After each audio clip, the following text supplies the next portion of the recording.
Okay, this question is from Necessary Ad 6177.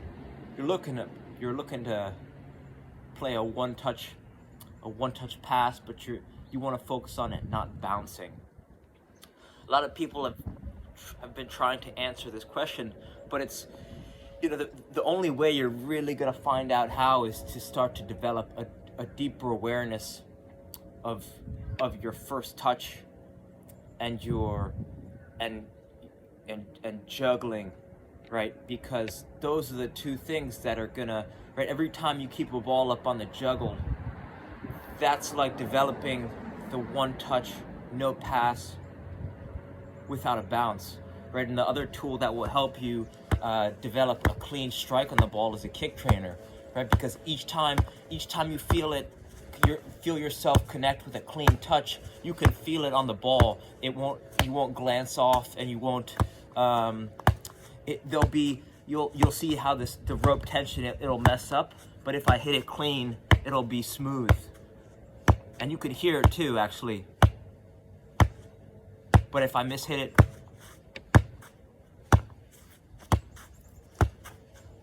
like you won't get a clean strike, right? It'll kind of pop up. So this way you could start to hone in rapidly, right? This is why this tool is so elegant, because you get immediate feedback, and plus you can start to correct the mistouch rapidly. So it's almost a rapid learning cycle that's effortless and fun. You could play music, you could bring it for walks, right? Just a 20-minute walk, and you could cram 1,200 touches in 20 minutes with this tool, right? So it's a pretty versatile tool. I talk about bringing this kick trainer to Paris and just walking around the streets of Paris. I must have got 6,000 touches at least, right? If you can get 1,000 touches in close to 15 minutes, and I was playing with this thing all day, walking around Paris all day, it's probably closer to 10,000 touches I got walking around the streets of Paris.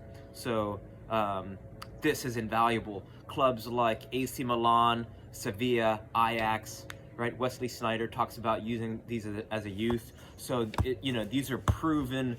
If multi-million-dollar clubs are encouraging their youth players to use balls on ropes, kick trainers, this might be a smart tool to help develop your passing and striking abilities, as well as coordination, balance, timing, rhythm, and awareness. So, for $24, I think this thing is worth more than its weight in gold.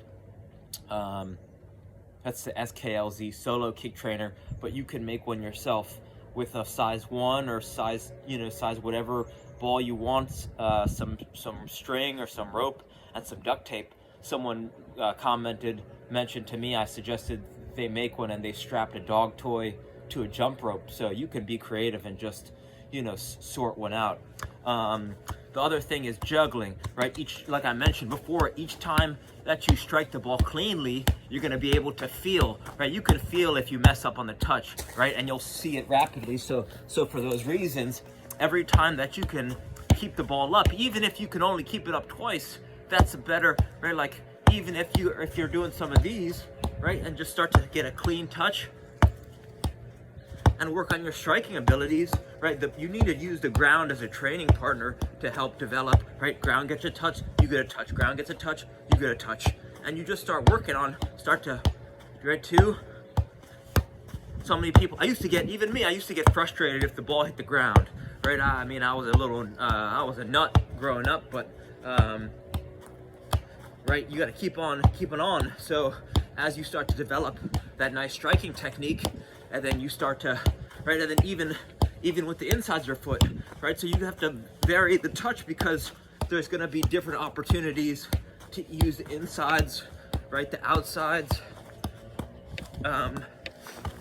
So for those reasons, juggling will help you develop your ability to strike a ball without a bounce, right, because you're just going to deepen your awareness of the touch on the ball.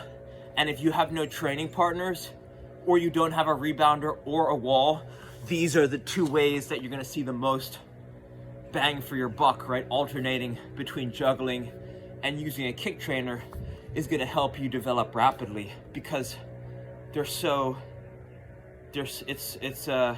I mean, they're available to you, right? Or you could find, even sometimes what you want to do is take a soccer vacation. It's where you start to bring a ball or a kick trainer with you everywhere you go, right? So instead of focusing on improving while you're just training, you bring your training everywhere, right? You bring a ball with you everywhere, so everywhere becomes, it turns into a lifestyle and not just a practice. So give those things a try, and reach out with any questions. All right, thank you.